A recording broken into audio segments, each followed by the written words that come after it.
Chapter 4. Training. The sudden stop of the wagon jerked Edius awake, squinting at the rays of light. It was at the crack of dawn, the larger sun just rising before the smaller. The captain was already standing out from the wagon, handing his scroll over to his superior. The fat man was still snoring, the beggars searching through the contents of his backpack that lay over his paunch belly. Their eyes lit up upon uncovering paper-wrapped smoked meat. The fat man snorted himself awake, and upon discovering the pair scrounging for food yelled, "Get back!" fumbling for the beggars who nimbly escaped his grasp and exited the cart. The others woke up drowsily from his cry.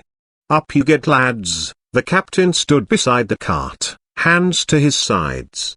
"You're to first meet with the quartermaster." He set about his quick pace, the rest staggering to keep up. The stone road led to the Oxenfurt. It was a small town in itself that dwarfed Edius' village. Whereas the village was scattered in a loose circle, this town was made up of squared wooden buildings 2 stories high, built neatly in lines leading to the barracks. It looked like a small part of the Hearth City, its town cordoned off by an encircling stone wall roughly 20 feet high.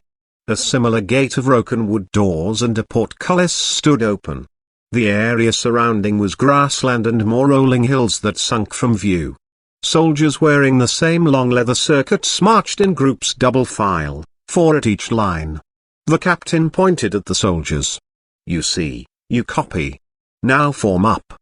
The group shuffled to 2 lines of 4, Griswold and Edius in front, the beggars at the back gnawing on the stolen smoked meat. They made their way to the barracks, which had a smaller wall 12 feet high with only 1 gate.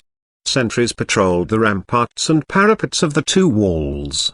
Edius noticed they wore dull steel armor plates over where the steel-lined holes were located on their leather jackets, completed by visorless helmets with T-shaped openings. Every soldier, regardless of his garb, wielded a one-handed sword sheathed to its scabbard.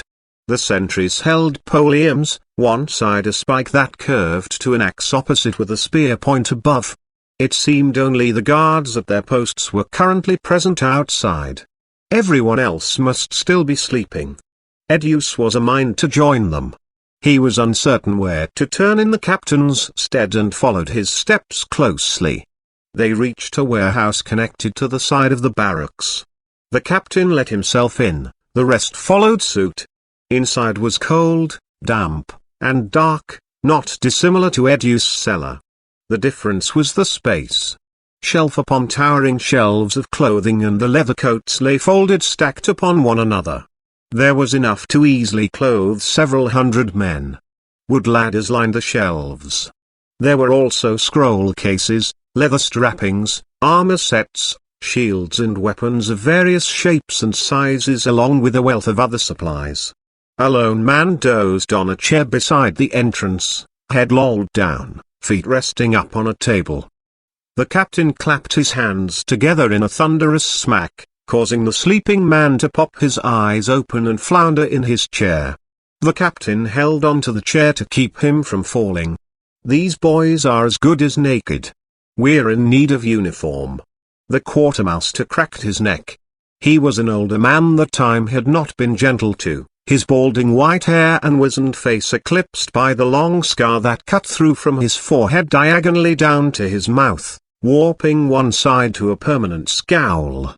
He rummaged through the supplies and pointed to Edius, tossing a folded stack of clothes on the table, followed by a pair of black boots squared at its heels. "Well? What are you waiting for?" the captain said impatiently. "Strip and change. You won't be needing those scraps any longer." Edius looked at his worn boots. His mother had made them for him when he had outgrown his old ones to the point that his toes peeked out from the front, causing him constant discomfort. He remembered she gave them to him on his 16th birthday, stating, "A man needs boots to rely on. With a pair of good boots a man can tread across the whole world." The old man threw their clothes out in a wooden crate to the side, remnants of their past lives not forgotten. Edius admired the new clothes he wore, grey wool simply cut absent of any finery. They were comfortable, if not a little loose. The old quartermaster beckoned the fat man forward. You won't be needing that where you're going. The fat man's brows furrowed, refusing to move. I beg your pardon. I in fact will be needing this. He trailed off upon the captain's hand on his shoulder, staring with a menacing grin. He jutted his head in the quartermaster's direction. He's right. Do as the old man says. He laid his backpack on the table before pocketing a small golden round case. The quartermaster ruffled through the pack and his eyes lit up upon discovering the food.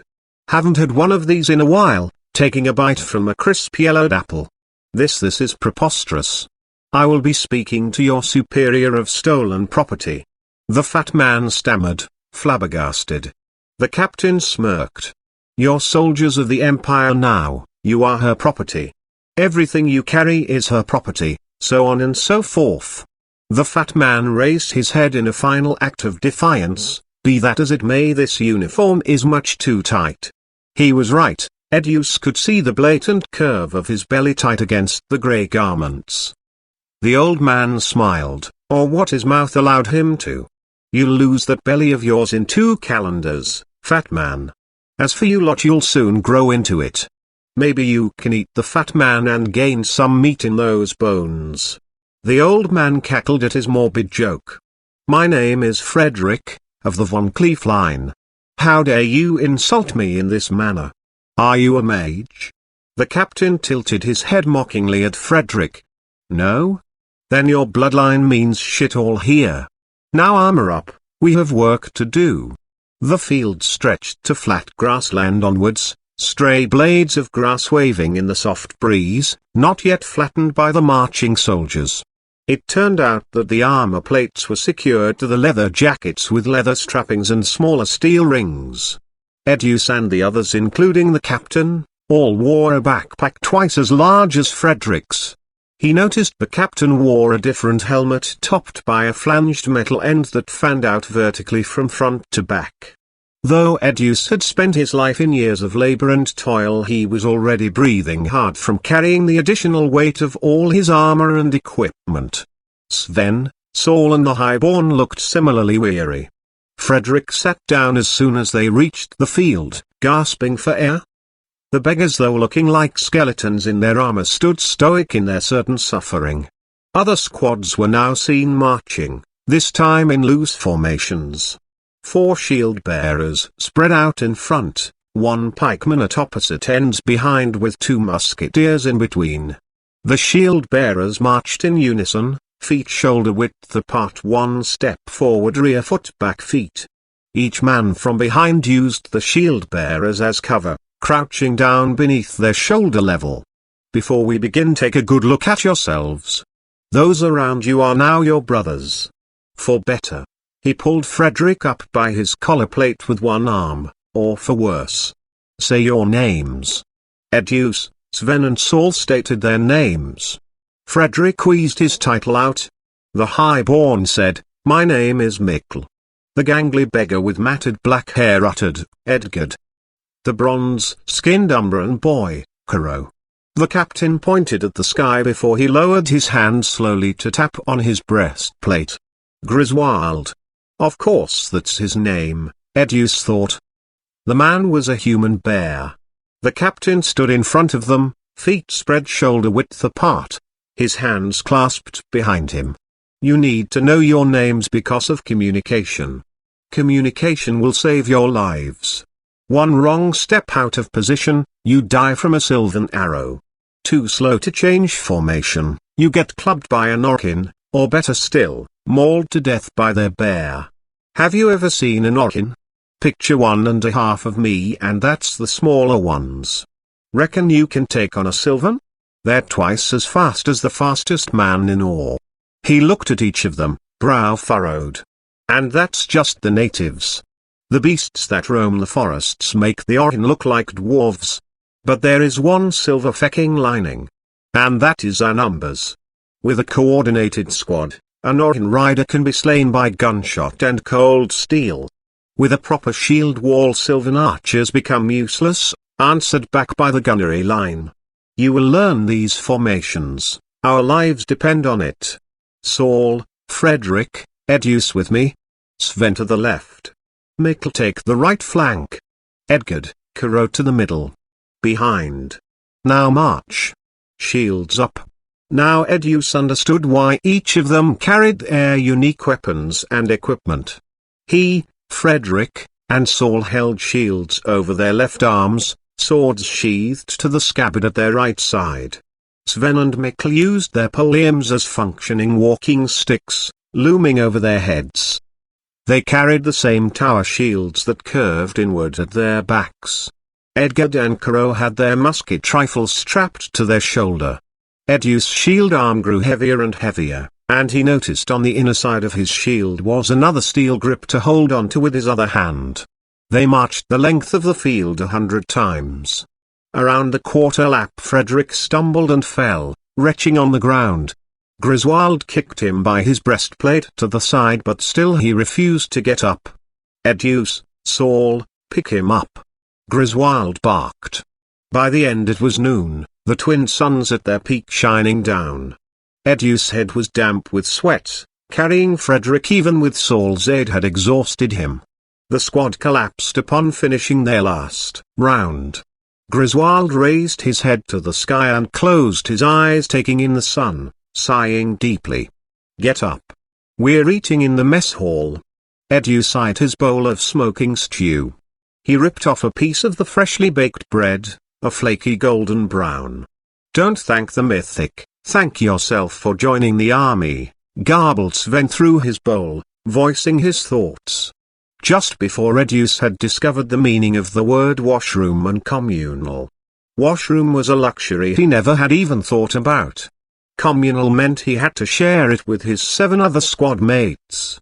The others were at a loss of how to use the water pipes until Frederick and Mikkel turned the faucets on their adjacent showers, running cold water. An invention only possible by the dwarves, who used their natural subterranean talents to lay down copper metal piping from the Green Lake all the way to the fort, so Mikkel explained to them. His father was an engineer for the army, excluding him from combat duty. Mikkel was to follow in his footsteps, apprenticed to his father. He wished to enlist, however, despite his say-so. When Edus asked him why, he answered simply, I want to see the world. As an engineer you'd be cooped up for the rest of your life in the capital. Maybe one day I'll be stationed at an outpost in the Orient, or Umbra. You do not want to be in Umbra. Nothing but desert and seething snakes and scorpions that want nothing but to poison you. So I've heard. Caro brought his face to the pouring water, lapping in its simple luxury. An Umbran that's never been to Umbra? Sven asked. He was born here, Edgard retorted in his defense. Caro shrugged. My mother came here for a new life. She did not understand the language, and resorted to whoring.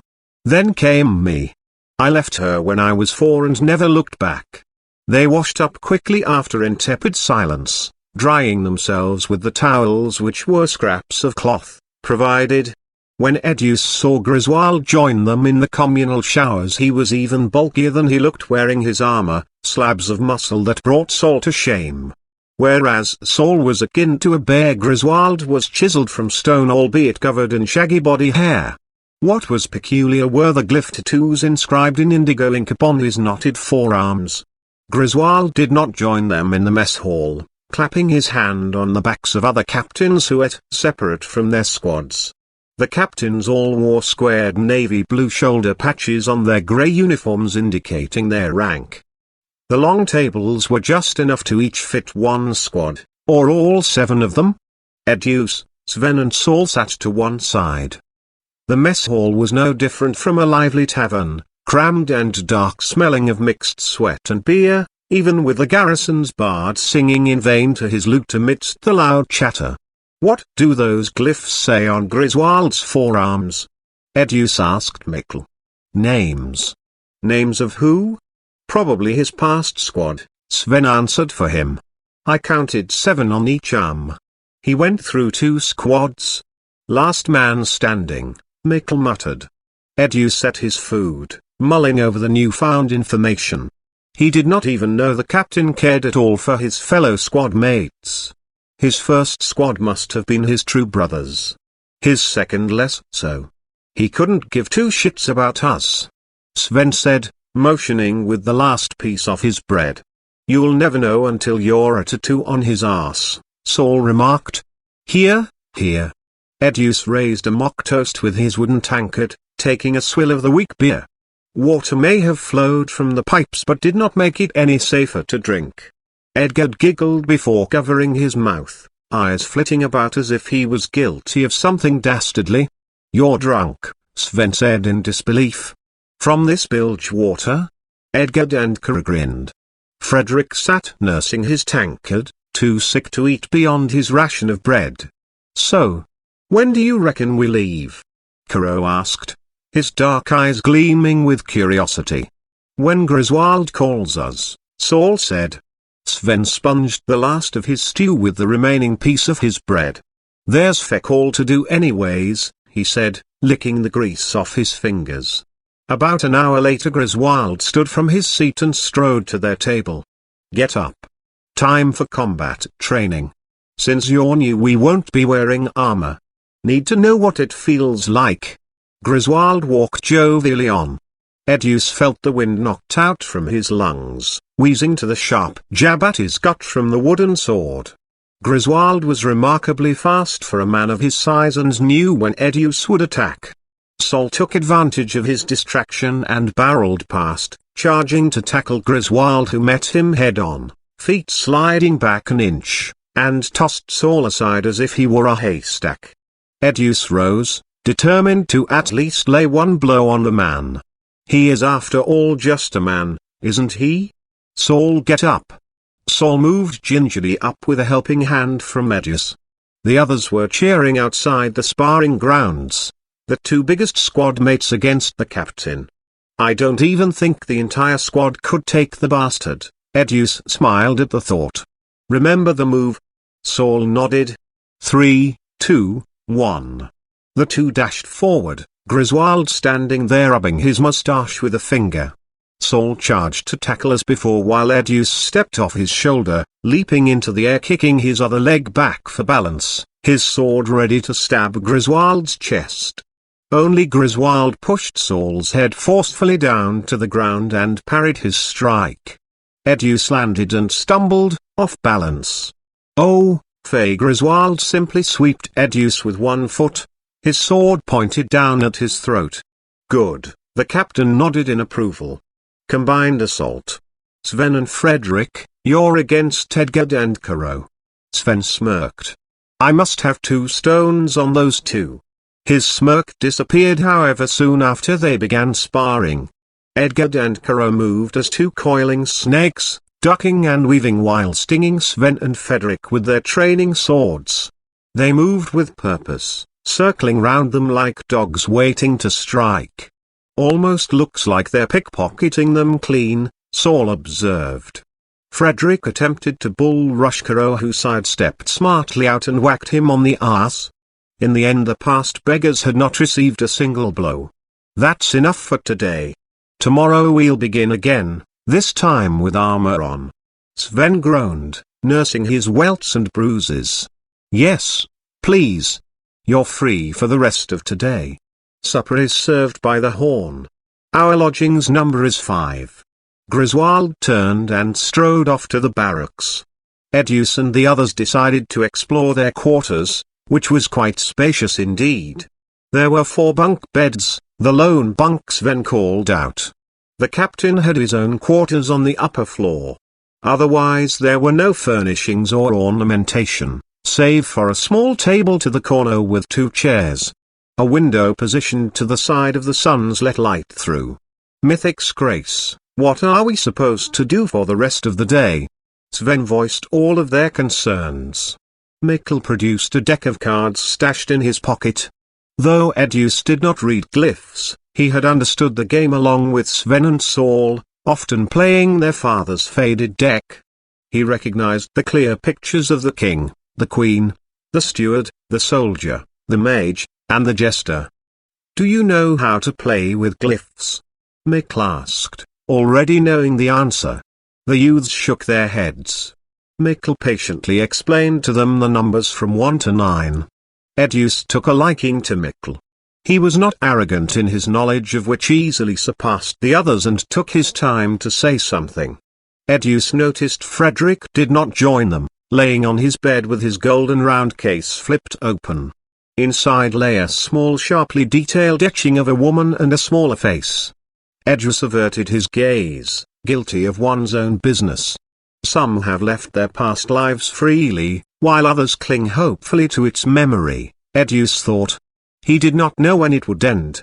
But Edius knew when hard times were ahead, and this day was not one of them.